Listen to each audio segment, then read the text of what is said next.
भारत और पाकिस्तान के बीच जब भी सैन्य ताकत की बात होती है, पाकिस्तान की तरफ से दावों की कोई कमी नहीं है। कभी आसमान में जीत का दावा, कभी भारतीय विमानों को गिराने की कहानी और कभी अपनी वायुसेना को दुनिया की सबसे खतरनाक एयरफोर्स में गिनाने की कोशिश।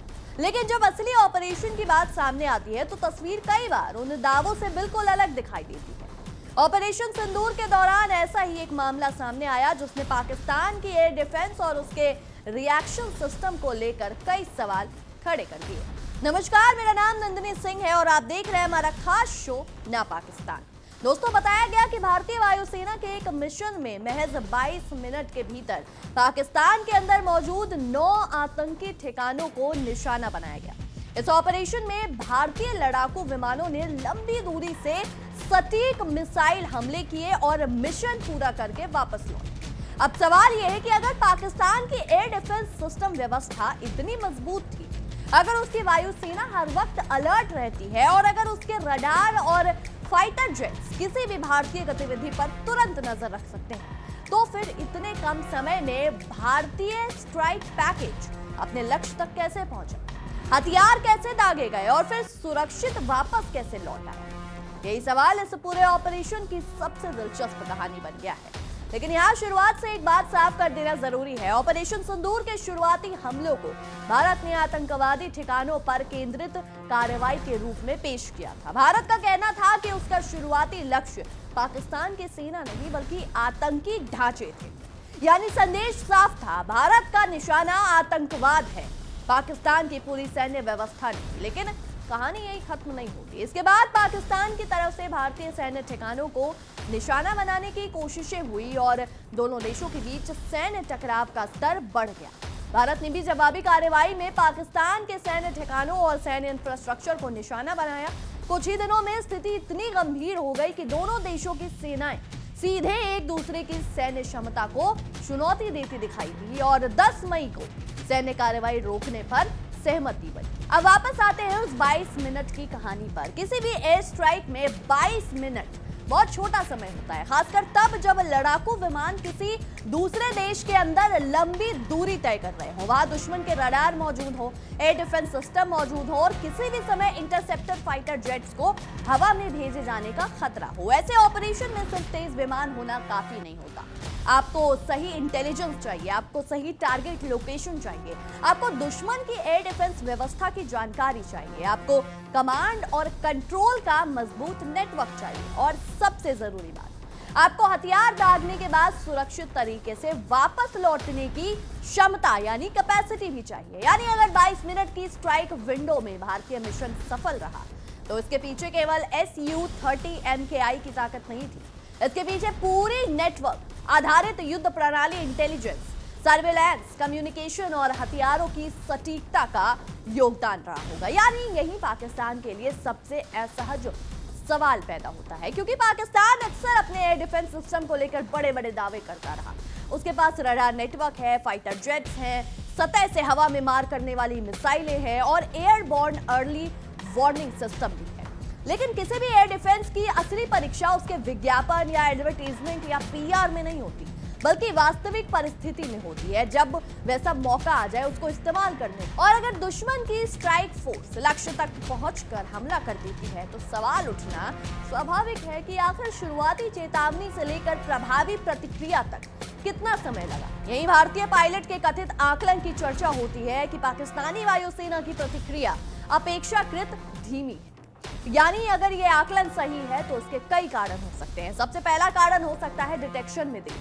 किसी भी एयर ऑपरेशन में रडार पर किसी लक्ष्य की मौजूदगी दिखाई देना और उस लक्ष्य की सही पहचान हो जाना दो अलग अलग चीजें हैं। रडार को किसी ऑब्जेक्ट की जानकारी मिल सकती है, लेकिन यह तय करना कि वो क्या है, कितनी दूरी पर है, किस दिशा में जा रहा है और उसका उद्देश्य क्या है, इसके लिए कई सिस्टम के बीच जानकारी का आदान प्रदान जरूरी होता है। अगर इस प्रक्रिया में कुछ मिनट भी लग जाए तो युद्ध के मैदान में वो समय बहुत बड़ा बन जाता है। दूसरी चीज, कमांड एंड कंट्रोल। मान लीजिए किसी पाकिस्तानी रडार ने भारतीय विमान या हथियारों की गतिविधि को पकड़ लिया। अब सवाल है कि उस सूचना को कितनी तेजी से संबंधित कमांड सेंटर तक पहुंचाया गया, वहां से निर्णय कितनी जल्दी लिया गया। किसी स्ट्राइडेंट को अलर्ट किया गया, फाइटर जेट्स को कब स्क्रैम्बल किया गया और उन्हें सही दिशा में भेजने में कितना समय लगा। युद्ध में सेकंड और मिनट का महत्व कागज पर समझना मुश्किल है, लेकिन हवा में उड़ते लड़ाकू विमानों के सामने यही सेकंड पूरे मिशन का परिणाम बदल देते हैं। और फिर आता है तीसरा पहलू, इलेक्ट्रॉनिक युद्ध। Su-30 MKI को भारतीय वायुसेना लंबे समय से एक भारी और बहुउद्देशीय लड़ाकू विमान के रूप में इस्तेमाल करती रही है। इसकी लंबी रेंज, भारी पेलोड और विभिन्न सेंसर और इलेक्ट्रॉनिक वॉरफेयर क्षमताएं इसे बड़े अभियानों के लिए उपयोगी प्लेटफॉर्म बनाती है। यहाँ ये समझना जरूरी है कि इलेक्ट्रॉनिक काउंटर मेजर्स का मतलब ये नहीं कि विमान किसी भी रडार से पूरी तरह गायब हो जाता है। असल दुनिया में इलेक्ट्रॉनिक युद्ध कहीं ज्यादा जटिल होता है। जैमिंग, इलेक्ट्रॉनिक सपोर्ट, संचार में व्यवधान और सेंसर को भ्रमित करने जैसी क्षमताएं दुश्मन के लिए तस्वीर को कठिन बना सकती हैं। अगर किसी एयर डिफेंस नेटवर्क को एक साथ कई स्रोतों से अलग अलग तरह की जानकारी मिल रही हो तो उसे वास्तविक खतरे और दूसरी गतिविधियों में अंतर करने में परेशानी हो सकती है और युद्ध के मैदान में यही भ्रम बेहद महंगा साबित हो सकता है। अब पाकिस्तान की मुश्किल को थोड़ा आसान तरीके से समझिए। मान लीजिए किसी घर के बाहर 10 कैमरे लगे हैं, कैमरे महंगे हैं, स्क्रीन बड़ी है और हर तरफ सुरक्षा का दावा है, लेकिन अगर खतरा सामने से गुजरकर अंदर तक पहुंच जाए और गार्ड को पता भी ना चले तब कि हमला हो चुका है, तो सिर्फ कैमरों की संख्या देखकर सुरक्षा व्यवस्था को मजबूत नहीं कहा जा सकता। एयर डिफेंस में भी यही सिद्धांत लागू होता है। रडार होना एक बात है, रडार से मिली जानकारी को सही समय पर समझना दूसरी बात है और उस जानकारी के आधार पर सही कार्रवाई करना तीसरी बात है। अगर इन तीनों के बीच कहीं भी देरी हुई तो दुश्मन को जरूरी समय मिल जाता है। यही वजह है कि 22 मिनट का आंकड़ा इतना महत्वपूर्ण माना जा रहा है, क्योंकि एक तरफ भारतीय मिशन अपने लक्ष्यों तक पहुंच रहा था और दूसरी तरफ पाकिस्तान को अपनी प्रतिक्रिया तैयार करने के लिए सीमित समय मिल रहा था। अब यहाँ पाकिस्तान के उन दावों की बात करना भी जरूरी है जिनमें उसने भारतीय विमानों को नुकसान पहुंचाने या गिराने के दावे किए थे। किसी भी युद्ध या सैन्य टकराव में दोनों पक्ष अपनी अपनी कहानी सामने रखते हैं, इसलिए हर दावे को स्वतंत्र रूप से जांचना जरूरी है। सिर्फ सोशल मीडिया पोस्ट, सरकारी बयान या टीवी स्टूडियो के दावों पर आधार पर यह तय नहीं किया जा सकता कि वास्तव में कौन सा विमान कहां गिरा और किस हथियार ने किस लक्ष्य को निशाना बनाया। लेकिन एक बात जरूर पूछी जा सकती है, अगर पाकिस्तान की एयर डिफेंस और एयरफोर्स इतनी प्रभावी है तो भारतीय स्ट्राइक पैकेज को अपनी योजना के मुताबिक कार्रवाई करने से रोकने में उसे कितनी सफलता मिली? यही असली सवाल है, क्योंकि आधुनिक युद्ध में सिर्फ ये कहानी कहना काफी नहीं होता कि हमारे पास मजबूत विमान है। आपको ये दिखाना पड़ता है कि वो विमान दुश्मन की कार्रवाई को रोक सकते हैं। अब Su-30 MKI की बात करते हैं। ये भारतीय वायुसेना का भारी लड़ाकू विमान है जिसका डिजाइन मूल रूप से रूस में विकसित Su-30 परिवार से आया है और भारत ने इसे अपनी जरूरतों के अनुसार बड़े पैमाने पर अनुकूलित किया है, यानी मॉडिफाई किया है। भारत में इसकी क्षमता को कई स्तरों पर बढ़ाया गया है। इसमें भारतीय एवियोनिक्स है, संचार प्रणालियां, हथियार एकीकरण और इलेक्ट्रॉनिक वॉरफेयर से जुड़ी क्षमताओं को शामिल किया गया है। यानी इसे सिर्फ एक रूसी विमान कहकर इसकी पूरी क्षमता समझना सही नहीं होगा। ये एक ऐसा प्लेटफॉर्म है जिसे भारत ने अपनी सैन्य जरूरतों के मुताबिक काफी हद तक विकसित किया और यही वजह है कि Su-30 MKI भारतीय वायुसेना के सबसे महत्वपूर्ण लड़ाकू विमानों में शामिल। इसकी एक बड़ी खासियत इसकी रेंज और पेलोड क्षमता है, यानी विमान लंबी दूरी पर जाकर भारी हथियार ले जा सकता है और मिशन की जरूरत के अनुसार अलग अलग प्रकार के हथियारों का इस्तेमाल कर सकता है। इसी संदर्भ में ब्रह्मोस का नाम भी सामने आता है। Su-MKI को ब्रह्मोस के एयर लॉन्च वर्जन के लिए विकसित किया गया है। ये क्षमता इसे भारत की लंबी दूरी की स्ट्राइक क्षमता में बेहद महत्वपूर्ण प्लेटफॉर्म बनाती है। हालांकि यहाँ एक सुधार जरूरी है। ये कहना सही नहीं होगा कि Su-30 MKI की रफ्तार दुनिया में सबसे ज्यादा है या सिर्फ इसकी स्पीड के कारण 22 मिनट का ऑपरेशन सफल हुआ। आधुनिक एयर स्ट्राइक में सफलता केवल स्पीड से तय नहीं, असल ताकत होती है रेंज, सेंसर, इंटेलिजेंस, हथियारों की सटीकता, इलेक्ट्रॉनिक वॉरफेयर, पायलट ट्रेनिंग और पूरे नेटवर्क का तालमेल। और अगर इन सभी चीजों को एक साथ इस्तेमाल किया जाए तभी कोई मिशन बेहद कम समय में पूरा किया जा सकता है। यही नेटवर्क आधारित युद्ध की ताकत है। आज का युद्ध सिर्फ विमान बनाम विमान का नहीं है। एक लड़ाकू विमान अकेला युद्ध नहीं लड़ता, उसके पीछे जमीन पर रडार स्टेशन हो सकते हैं, आसमान में निगरानी विमान हो सकते हैं, सैटेलाइट इमेजरी हो सकती है, इलेक्ट्रॉनिक इंटेलिजेंस हो सकते हैं, ड्रोन और दूसरे सेंसर हो सकते हैं, कमांड सेंटर हो सकते हैं और सबसे ऊपर रियल टाइम में जानकारी साझा करने वाला नेटवर्क हो सकता है। यानी एक पायलट को दुश्मन के इलाके में जाकर हर चीज खुद खोजने की जरूरत नहीं होती। उसे पहले से पता हो सकता है कि लक्ष्य कहां है, खतरा कहां है और किस दिशा से वापसी करनी है। अगर भारत ने इस ऑपरेशन में इसी तरह की नेटवर्क आधारित क्षमता का प्रभावी इस्तेमाल किया तो पाकिस्तान के लिए मुश्किल सिर्फ भारतीय विमान नहीं थे, मुश्किल थी पूरी भारतीय युद्ध प्रणाली। यही वो फर्क है जो पाकिस्तान के लिए सबसे ज्यादा परेशान करने वाला हो सकता है, क्योंकि एक विमान को रोकने की रणनीति बनाई जा सकती है, लेकिन अगर पूरी नेटवर्क प्रणाली तेजी से काम कर रही हो तो चुनौती कई गुना बढ़ जाता है। अब सवाल उठता है कि पाकिस्तान की प्रतिक्रिया धीमी क्यों हो सकती है। एक संभावना यह है कि पाकिस्तान को हमले की वास्तविक दिशा और उद्देश्य की पहचान करने में समय लगा हो। दूसरी संभावना यह है कि भारतीय स्ट्राइक प्लेटफॉर्म ने स्टैंड ऑफ हथियारों का इस्तेमाल किया हो, जिससे उन्हें सीधे पाकिस्तानी एयर डिफेंस के सबसे खतरनाक क्षेत्र में एंट्री करने की जरूरत कम हुई हो। तीसरी संभावना इलेक्ट्रॉनिक युद्ध और सेंसर नेटवर्क से जुड़ी हो सकती है। और चौथी बात, भारत ने मिशन से पहले जितनी इंटेलिजेंस और योजना तैयार की होगी उसने भी स्ट्राइक की गति बढ़ाने में भूमिका निभाई होगी। यानी 22 मिनट का मतलब ये नहीं कि 22 मिनट में पूरी योजना बनी। असल में ऐसे ऑपरेशन की तैयारी कई दिनों या उससे भी ज्यादा समय पहले शुरू हो सकती है। लक्ष्य की पहचान, उसकी पुष्टि, हथियार का चुनाव, उड़ान मार्ग, ईंधन की गणना, खतरे की पहचान, वापसी की योजना, कम्युनिकेशन और आकस्मिक स्थिति में वैकल्पिक योजना, इन सब की तैयारी के बाद ही मिशन शुरू होता है। इसलिए जब पाकिस्तान में किसी लक्ष्य पर हमला होता है तो असल में उस हमले की कहानी सिर्फ उस दिन शुरू नहीं होती, उसकी तैयारी बहुत पहले ही शुरू हो चुकी होती है। और शायद यही वो हिस्सा है जिसे टीवी स्टूडियो में बैठकर सिर्फ किसने किसे गिराया वाली बहस में अक्सर नजरअंदाज कर दिया जाता है। ऑपरेशन सिंदूर का बड़ा संदेश यही था कि भारत आतंकवादी हमलों को सिर्फ बयान जारी करके जवाब देने के बजाय अपनी सैन्य क्षमता के जरिए जवाब देने की स्थिति में है। भारत ने शुरुआती कार्रवाई को आतंकी ढांचे के खिलाफ बताया, लेकिन जब पाकिस्तान की तरफ से सैन्य प्रतिक्रिया आई तो भारत ने भी सैन्य लक्ष्यों पर जवाबी कार्रवाई की। यानी एस्केलेशन की जिम्मेदारी और घटनाक्रम का पूरा विश्लेषण अलग अलग स्तर पर किया जाना चाहिए, लेकिन सैन्य दृष्टि से एक बात साफ है, दोनों देशों के बीच मुकाबला अब सिर्फ जमीन पर टैंक और सैनिकों का खेल नहीं है। अब मुकाबला आसमान, मिसाइल, ड्रोन, रडार, इलेक्ट्रॉनिक युद्ध, साइबर क्षमता, सैटेलाइट और लंबी दूरी के सटीक हथियारों का। और इस मुकाबले में सिर्फ संख्या मायने नहीं रखती, गुणवत्ता मायने रखती है, प्रशिक्षण मायने रखता है, नेटवर्क मायने रखता है और सबसे ज्यादा मायने रखता है युद्ध के समय आपकी पूरी व्यवस्था कितनी तेजी से निर्णय ले सकती है। पाकिस्तान की वायुसेना के लिए यही सबसे बड़ा सवाल है। अगर भारतीय विमान या हथियार आपकी सीमा के भीतर आते हैं तो आपका सिस्टम उन्हें कितनी जल्दी पहचानता है। अगर पहचानता है तो क्या वो सही लक्ष्य की पहचान कर पाता है। अगर पहचान लेता है तो इंटरसेप्टर कितनी जल्दी हवा में आती है, और अगर वो हवा में भी आ जाए तो क्या तब तक हमला हो चुका होता है। अगर जवाब हाँ है तो सिर्फ साइड बैच, अगर जवाब हाँ है तो सिर्फ फाइटर जेट्स की संख्या गिनने से कोई फायदा नहीं।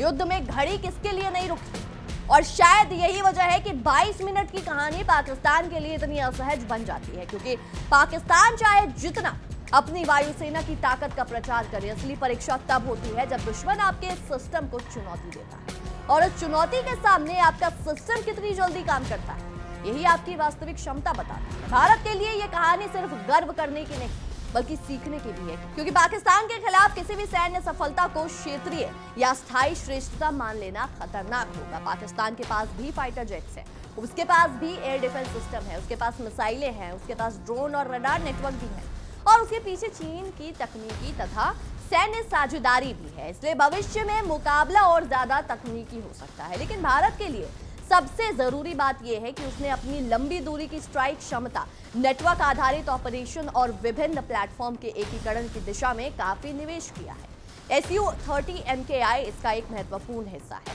राफेल इसका दूसरा महत्वपूर्ण हिस्सा है, मिराज 2000 और अन्य प्लेटफॉर्म भी भारतीय वायुसेना की स्ट्राइक क्षमता का हिस्सा है। इसके अलावा मिसाइल, ड्रोन, एयर डिफेंस और इलेक्ट्रॉनिक वॉरफेयर क्षमताएं पूरे नेटवर्क को मजबूत बनाती हैं। यानी भविष्य की लड़ाई में सवाल ये नहीं होगा कि किसके पास कितने विमान हैं, सवाल होगा किसका नेटवर्क पहले दिखता है, किसका सिस्टम पहले समझता है, किसका कमांड सेंटर पहले फैसला करता है और किसकी मिसाइल पहले लक्ष्य तक पहुंचती है। यही आधुनिक युद्ध की असली गणित है। और पाकिस्तान के लिए सबसे बड़ी परेशानी शायद यही है कि अब भारत सिर्फ सीमा पर खड़ा होकर प्रतिक्रिया देने वाला देश नहीं है, भारत के पास अपनी लंबी दूरी की जवाबी क्षमता है, भारत के पास सटीक हथियार है, भारत के पास बड़ी सैन्य और औद्योगिक क्षमता है और सबसे जरूरी, भारत लगातार अपने स्वदेशी रक्षा उत्पादन और तकनीकी क्षमता को बढ़ा रहा है। इसलिए पाकिस्तान के लिए पुराने अंदाज में सिर्फ दावे करना शायद अब काफी नहीं होगा, क्योंकि कैमरों के सामने सीना चौड़ा करना आसान है, लेकिन रडार स्क्रीन पर आने वाले कुछ सेकंड के फैसले युद्ध का असली परिणाम तय करते हैं। और 22 मिनट की कहानी हमें यही बताती है, अगर भारतीय स्ट्राइक पैकेज अपने लक्ष्य तक पहुंचा, हथियारों का इस्तेमाल किया और फिर मिशन पूरा करके वापस आया, तो इसके पीछे सिर्फ एक विमान की ताकत नहीं, ये भारतीय इंटेलिजेंस, प्लानिंग, हथियारों, पायलट ट्रेनिंग और नेटवर्क आधारित युद्ध क्षमता का संयुक्त परिणाम रहा होगा।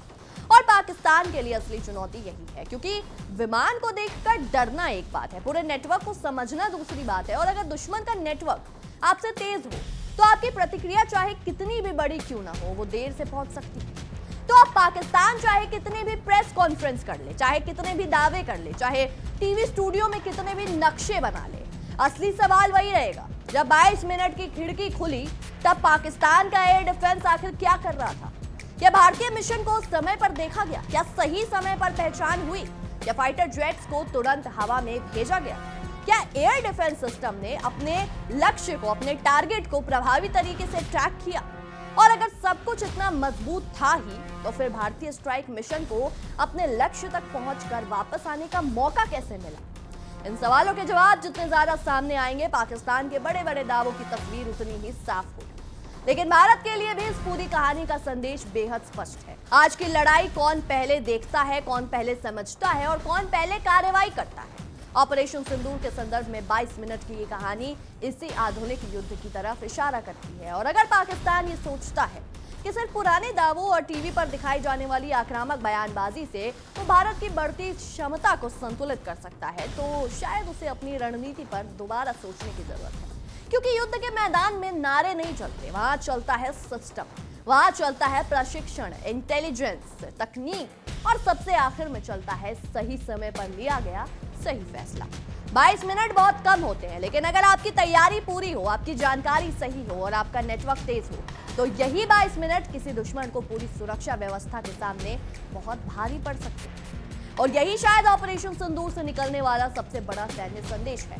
भारत अब सिर्फ हमला होने का इंतजार करने वाला देश नहीं है। भारत खतरनाक खतरे को पहचान कर अपनी शर्तों पर और अपनी क्षमता के मुताबिक जवाब देने की स्थिति में। पाकिस्तान के लिए चुनौती सिर्फ भारतीय Su-30 MKI नहीं है, चुनौती है भारत की पूरी बदलती हुई युद्ध क्षमता। और आने वाले समय में यही मुकाबला तय करेगा कि दक्षिण एशिया के आसमान में किसकी तैयारी ज्यादा मजबूत है और किसकी प्रतिक्रिया सिर्फ दावों तक सीमित रह जाती है। और आखिर में सवाल वही है, पाकिस्तान कहता क्या है, ये बात की बात है। असली सवाल ये है कि जब 22 मिनट की घड़ी चल रही थी, तब पाकिस्तान की वायुसेना ने उस घड़ी को रोकने के लिए आखिर क्या किया? क्योंकि आधुनिक युद्ध में 1 मिनट की भी देरी बहुत महंगी पड़ सकती है। और 22 मिनट किसी के लिए सिर्फ 22 मिनट होते हैं, लेकिन किसी ऑपरेशन के लिए यही 22 मिनट पूरी कहानी बदलने के लिए काफी हो सकते हैं। बहरहाल हमारी आज की इस विशेष रिपोर्ट में इतना ही। आपकी इस विषय में क्या कुछ राय है, क्या कुछ सोचते हैं, हमें कमेंट सेक्शन में जरूर बताएं। तब तक के लिए देखते रहिए इंडिया डेली 24/7 और हमारा खास शो ना पाकिस्तान। देखिए इंडिया डेली 24/7 अब आपके स्मार्ट टीवी पर। इंडिया डेली मौजूद है सभी डिजिटल प्लेटफॉर्म पर लाइव और लगातार। इंडिया डेली 24/7 हर दिन राष्ट्र को समर्पित।